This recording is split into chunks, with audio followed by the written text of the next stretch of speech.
Good morning, everybody. Morning. Morning. Good morning. Thanks for joining us. Welcome to Coffee Talk. We are your hosts, the Southborough Youth and Family Services Department. I am Sarah Castle. I am the Director of Southborough Youth and Family Services. And with me this morning, we have Megan Island, who's our Assistant Director. Good morning, Megan. Morning. And we have Shannon Knyman, who is braving the cold out on her deck this morning. Shannon is our program coordinator. Good morning, yes. Shannon. Hello, good morning. And we're so excited to have our guest, Donna Shea from the Peter Pan Center. We'll be talking with Donna shortly about the Peter Pan Center and the services that are provided there.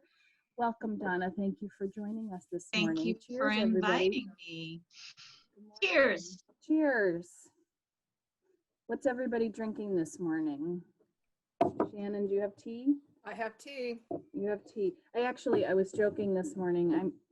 I'm actually drinking Dunkin' Donuts, and I might actually do this. I just feel like it's not as homey to be drinking from a styrofoam cup. Actually, yeah. I don't think it's styrofoam anymore. I think you may inspire them to give us like a sponsorship. Oh yeah! Shout out to Dunkin' Donuts. I know you're watching this local television show we're putting on right now. Right. Oh, and Megan's sporting an owl mug. Yeah. Megan collects owls. If you can see, there's some owls in the background. Yep. Yeah. There's some at home. We should see if people can count how many owls are in the background. Ooh, and we could have like a prize or something. Yeah. How many owls is Megan have? I have coffee with Cinnabon creamer in it. Ooh, that sounds good. And the mug says, "Start each day with a positive thought." I love that. I love that. Does anybody have a positive thought to share? We're all like, feels like fall. I like fall. Like fall. Okay, there you go. Yes. I was going to say, let's get through today without crying because my kids are doing remote learning. But that's not all that positive. So that's where you're at. We got to meet you where you're at, Shannon, right? Isn't that what we often say? Is that why you're on the deck, Shannon? Because your kids are in the house doing remote learning? Possibly. When we're still doing this show in the dead of winter, Shannon's going to be out there in her parka. She might have a fire pit going. Right. It'll be really great. And she's going to dress her plant with a little hat and a scarf. And my plant won't make it. Yeah, the plant makes an appearance at all of our episodes. So the plant will have to go inside with you when you finally do go in. I know. Yeah. No. Yeah, I had to bring in some plants last night off of our deck. We have a beautiful arrangement of succulent plants that has just been thriving out on our deck, and they tend to be kind of more temperamental. I'm really kind of surprised that they've lasted this long, but when I came outside this morning, I was like, oh dear, this is going to be what finally kills it because it was so cold. Mm-hmm. So anyway. Well, anyway, I am very excited to have Donna on the show today. Donna, talk about the Peter Pan Center and the work that you do at our office quite often, actually. You're like, that's great and creepy at the same time. I had no idea you were talking about me. My ears are burning so much. Yeah. But I personally, so this is our first time meeting. Mm-hmm. I guess this is an official meet. I hope to meet in person someday too. Actually, Megan, you haven't met Donna before. No, I haven't. Okay. Nope. Okay. But yeah, so it's just, additionally creepy to have a bunch of people you've never met who talk about you quite often and the great work that you do. But we talk about the work that you do often because we feel as though it's a unique type of service that a lot of young people that we know could really benefit from. And so when Shannon had the fantastic idea to reach out to you to see if you were available, we were all very excited. So thank you again for coming on this morning. Thanks for inviting me. You know, Yeah. it's an honor to be with you guys. Yeah. So why don't you start by, I was reading up on the Peter Pan Center and its history a little bit, but for our viewers who aren't familiar with the Peter Pan Center and the services you provide, could you talk a little bit more about that? Sure. So, historically, Peter Pan came into being because I'm the mom of two boys who have, well, they're 34 and 31 now. And so back in the day when I was a mom struggling with raising a couple of kids who now, as you look back on it, are definitely ADHD, anxiety, probably spectrum and sensory, and we didn't know what we knew then. And so it comes from a place of being a mom initially. And so I went back to school when I was a little bit older.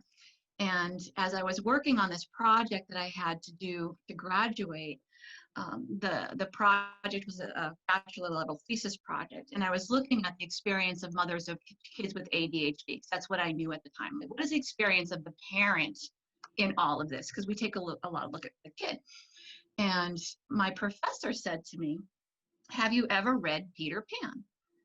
And I said, "No, I've seen like the Disney version with Tinkerbell, and all that." He goes, "No, you go read the actual story of Peter Pan and you come back and tell me if Peter Pan has ADHD or not." Mhm. And I went, "Oh, he does." Mhm. Kind of, right? So it became this the project became Mothering Peter Pan.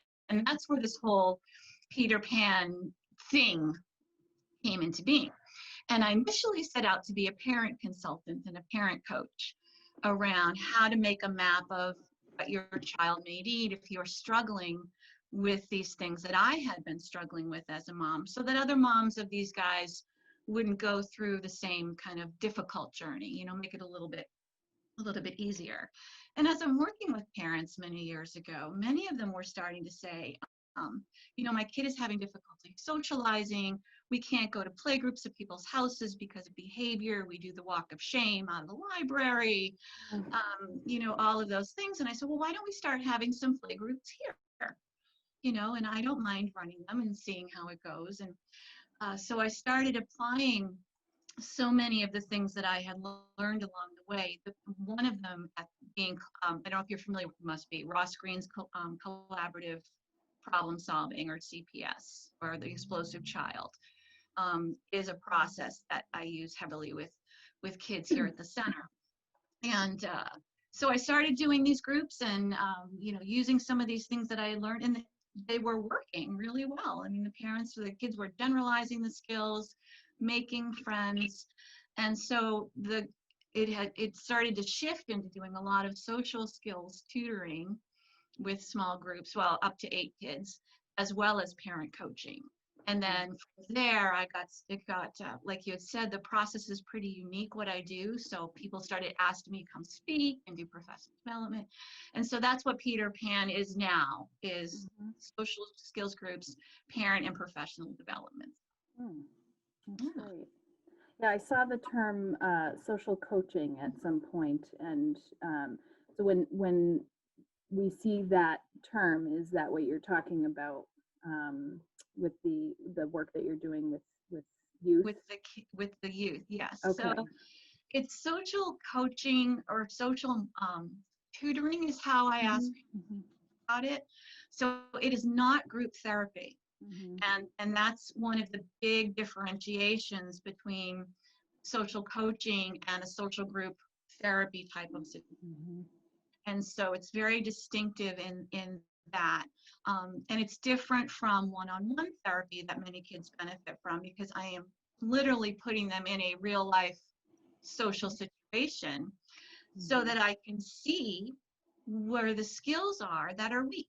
Just like a soccer coach would look, right? It's the same thing. And you can say, all right, there's a little bit weakness here taking turns, or this child hasn't yet picked up on the skill of seeing somebody else's perspective. And so when I'm equating it to tutoring and I'm talking to kids about it, it's not something's wrong. It's not that you're broken. It's a skill like anything else. So if you wanted to learn how to cook better, you'd take a cooking class. If you had trouble reading, you'd have a reading tutor. If you're having trouble with this people stuff, you get a people skill tutor. And that's kind of how, and I tell kids, if you really want to learn it, you can improve it.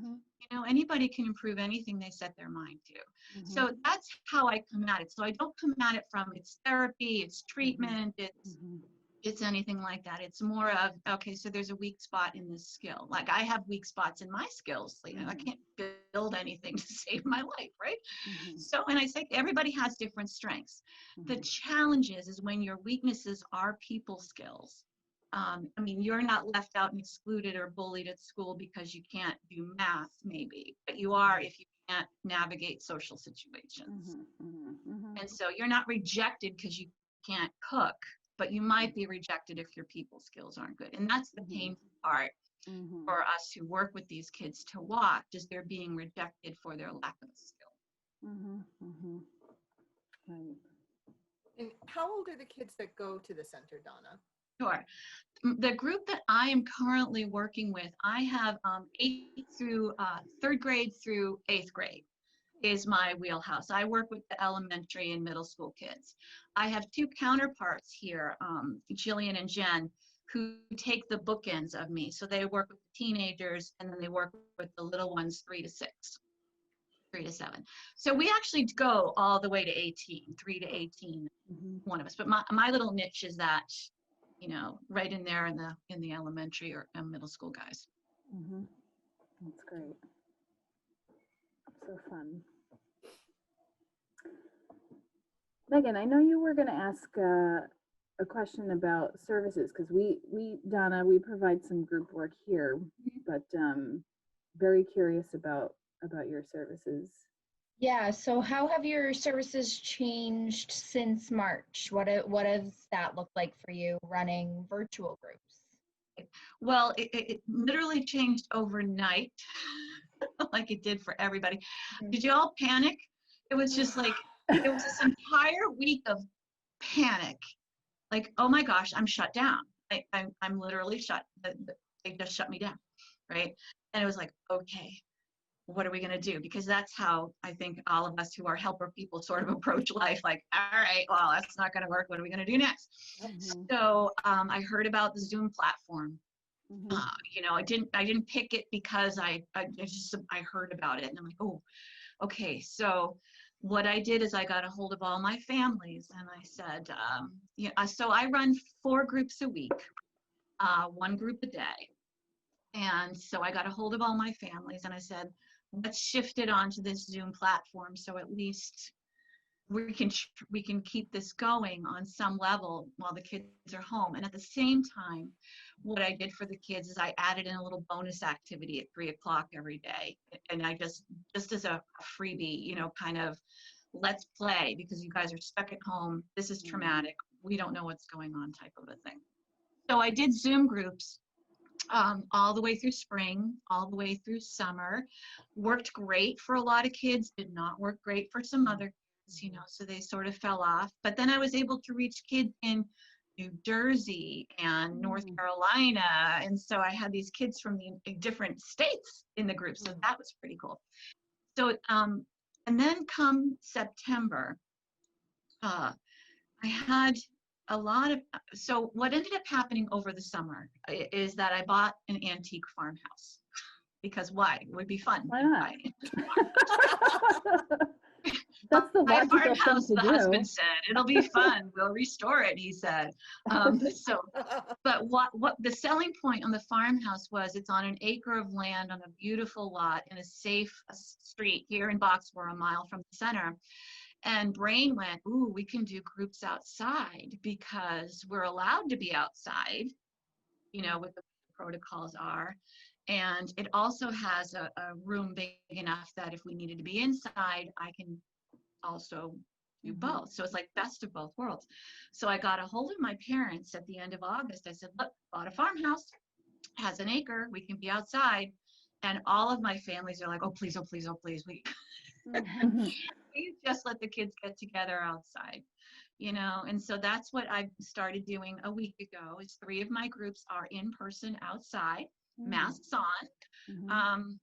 And then most of my families are okay with if the weather gets bad to be inside. Mhm. And those families that are not okay with being inside, I have one Zoom group going still on Tuesdays. I left it there for families who were not ready to be back in person, Mhm. or for the distance people, or for when the weather's bad. So there's that virtual opportunity for the families who want it or need it. And then there's the in-person opportunities for the families who want or need that. And it's to watch the kids come back with each other, because a lot of them just, you know, kind of came back from who I had in March. To see them see each other in person is just, Mm. it's kind of like it's palpable, Mm. the difference between an online social Mhm. event and being in person. And so sort of hammered home how much kids need this stuff, and the social, emotional, Mhm. the mental health part Mhm. about, you know, while trying to keep them physically healthy, how are we also going to keep them mentally healthy? So I kind of Mhm. figured out, we'll see. I hope I'm not wrong. With all the hand sanitizer and masks and being outside, we'll be fine. The incidence in my area here is super low. Mhm. So statistically, I Mhm. think it's going to be fine. So Mhm. that's what COVID has sort of been really rotten, but it's also presented, you know, presents obstacles and it Mhm. presents opportunities. Mhm. You know, so there's Right. opportunities Right. here that never would have happened. Right. You know, that Like buying a farmhouse yeah, is one of like buying them. a Yeah. farmhouse and being able to have kids outside. Yeah. So not only can I replicate indoor recess, which is Mhm. really one of the cruxes of my program, is I replicate their unstructured times of day. Mhm. I can replicate outdoor recess now, Right, which is right, another right. big fiery spot. Mhm. A lot of these, Yeah. you know, for example, I was watching the how exclusion happens the other day. This is an example of how social coaching works. So I'm out in the yard and we're doing recess out there. And there's 3 boys who didn't know each other till they had met that day. They met that day. And they're all hanging out and they're all playing in the yard and they're all walking around. And about 15 minutes later, I noticed like 2 of them closer together than one of them was sort of like starting to be outskirted. Mhm. Okay, that's interesting. And this is what social coaching is. It's like watching for this Mhm. stuff. And I went, there's some distance growing here. And I happen to know the little dude that was being distanced, and I knew why. So I sat the 3 of them down and I said, you know what, I'm noticing something starting here. And I know it's not on purpose, because I also know the 2 other kids wouldn't be mean on purpose. I said, but I see 3rd guy being kind of further away and left out a little bit. Can you tell me what's going on? And the other 2, well, we'd like to have a private conversation. And I said, okay, I get that. However, private conversations are great for when you have a play date or when you're in a group situation or at school or extended day. It's really kind of important that everybody's allowed to participate and play. I said, so can you, I said, what I think is happening is that something's going wrong and you haven't told him what's going wrong. And so let's help him out. Let's tell him kind of what's going wrong. And so it came down to he wasn't letting their ideas play and he was bulldozing through the conversation and interrupting them at every turn. And this is sometimes what gets kids excluded quite a bit, is when they are included, they don't know how to be part of the little group. So I said, all right, so let's fill them in on what's happening. I said, oh, so you're trying to kind of run the whole thing and not listening, and that's what they're telling me. He's like, yeah. I said, all right. I said, so how can we work through this? So we worked on him listening better. We worked on the other 2, including him in whatever little game they were playing. Now, this is not a one-time shot. This is going to be an ongoing type of a thing. But that's how the program works. So the kids are just playing. And then my staff and I are looking for those places so that we can jump in when it's happening and give the kid and really connect the dots, point out the obvious to us. This is what's happening. Put words around it. here's the experience. This is why you're not being included, right? This is why we should include him. Mhm. And that's a perfect sort of example of Mm. what happens. And it can be different scenarios every day of the week. Yeah. I love that too, because I think for the other two kids, it's, even for folks who are not struggling socially, being direct in communication is not something that we as humans are very good at. We Yes. find nuanced ways to tell somebody, or, we just make up things as to why, why we don't want to hang out with that person instead of just directly communicating. Right. which It's is- harder with adults. Yeah, You can't I'm say. sure. Yeah, It's yeah. really hard with adults. But for example, I had a little fun fact is I was talking to you guys before we went on that I teach line dancing as a Mhm. hobby business kind of thing.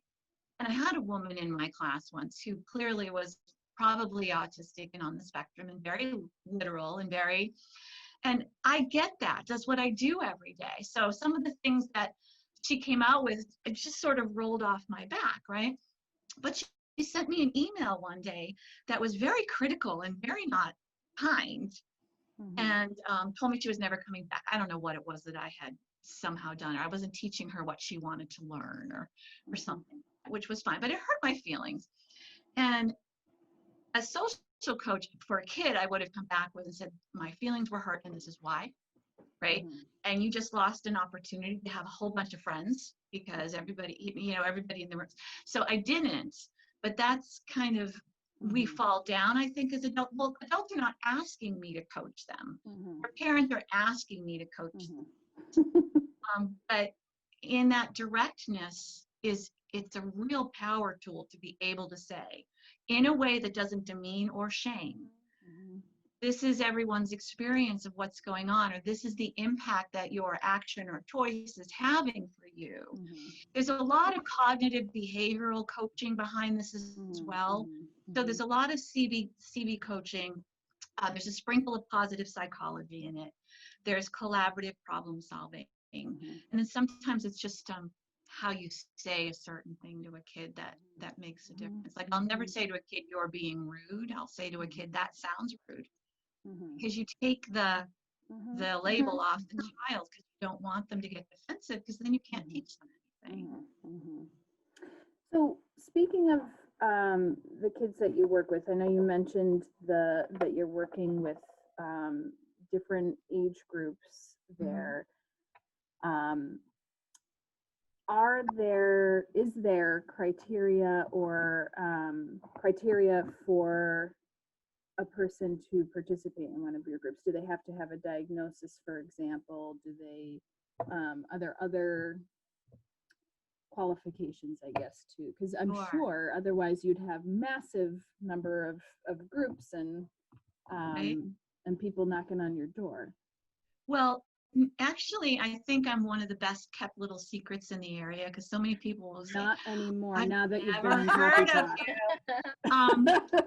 So actually, thank you for the opportunity for myth busting this, because for the 20 years I've been doing this, there's been this myth that a child needs to have a diagnosis to be here.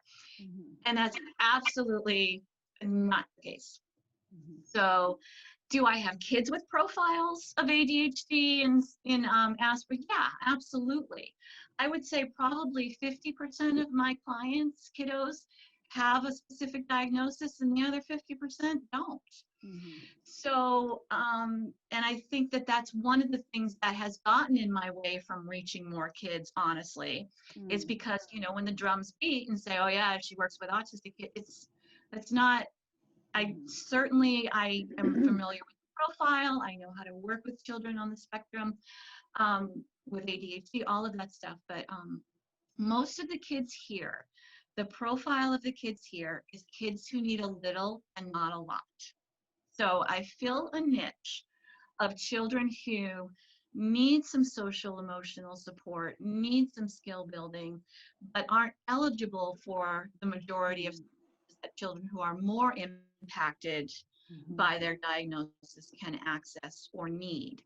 So I don't have the skill set or the wheelhouse to work with kids who are more impacted. That's not what I do. So most of the kids that you see with me, you would think as you walk through, "Oh, looking like a pretty kind of typical play group," until you start to listen.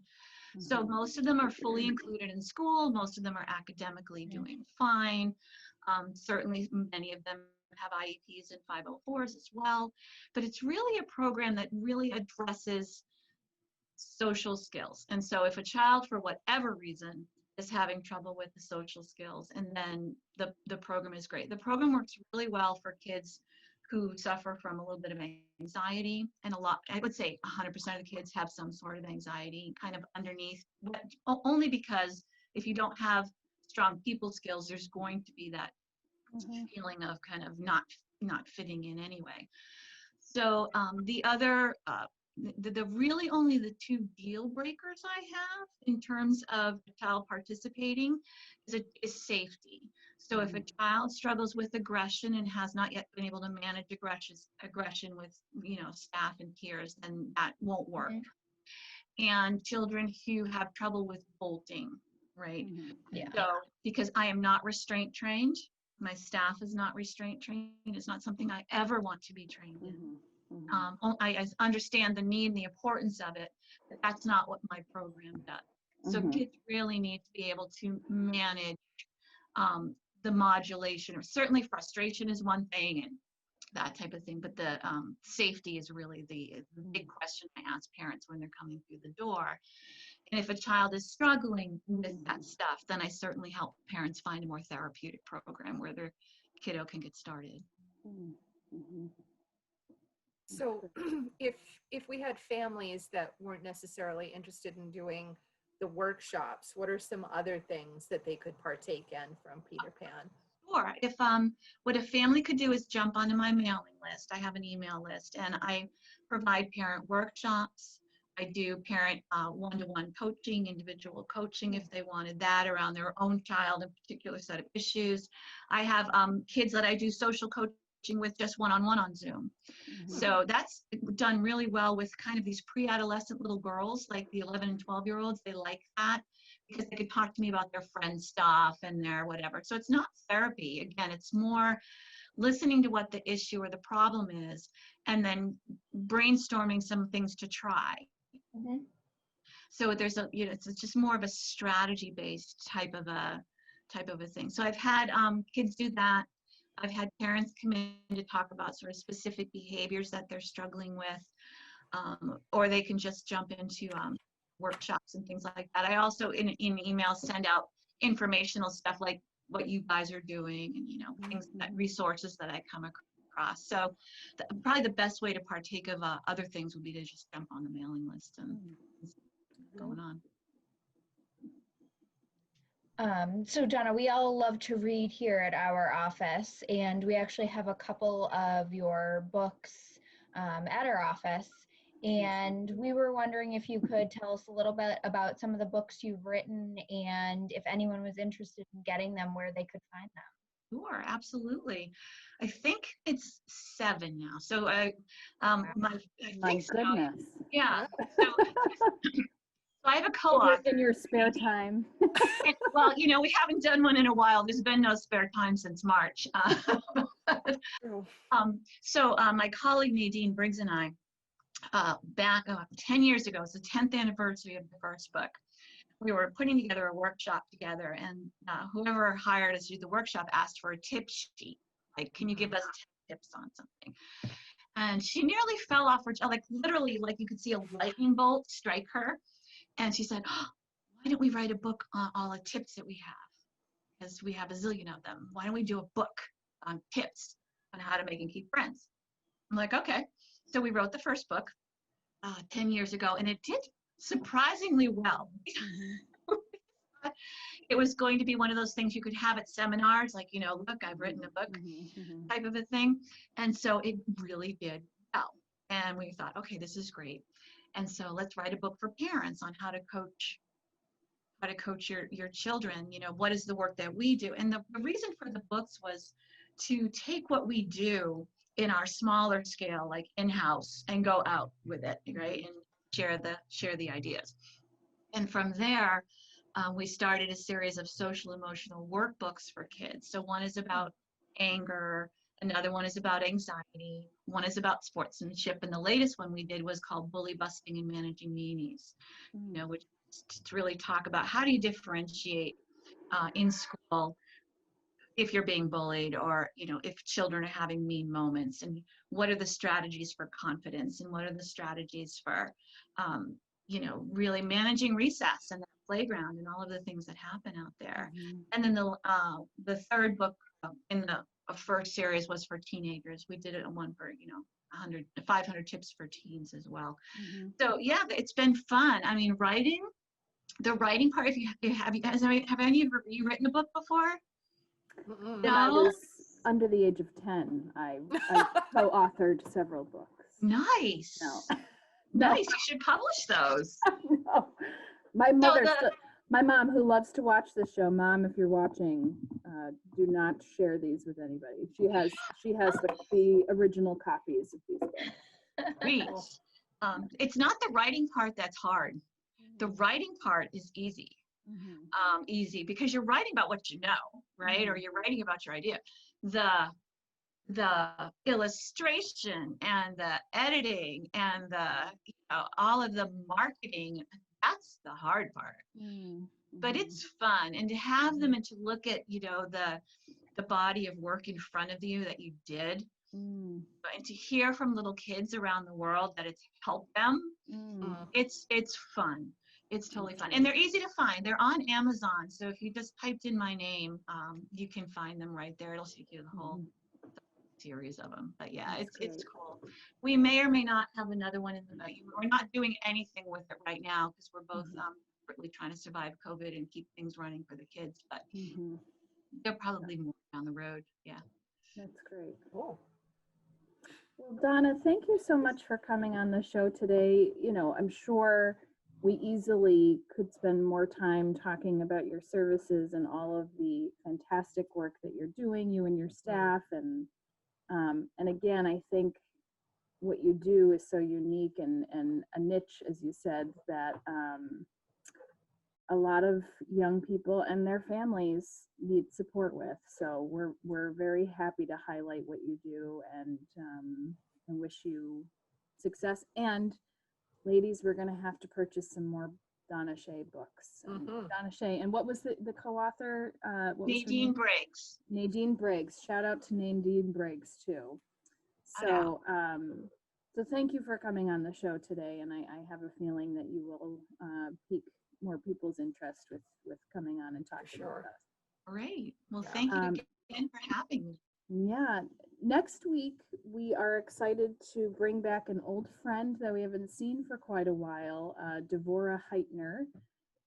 So this is on Tuesday, September 22nd. Devora came to Southborough, what was that? 4 years ago. Yeah, something like that. To talk with us about building a healthy relationship with technology, a healthy and safe relationship with technology, especially important for us to be talking about right now as we're all here on Zoom and having to rely on technology quite a bit. And so we're excited to bring her on to talk to her about that. And she has also some great books to share with us. So please join us next Tuesday for that at 10 o'clock. And thank you, everybody, for joining us. Thank you, Donna. Thank you. We'll see you next time. Next week. Great.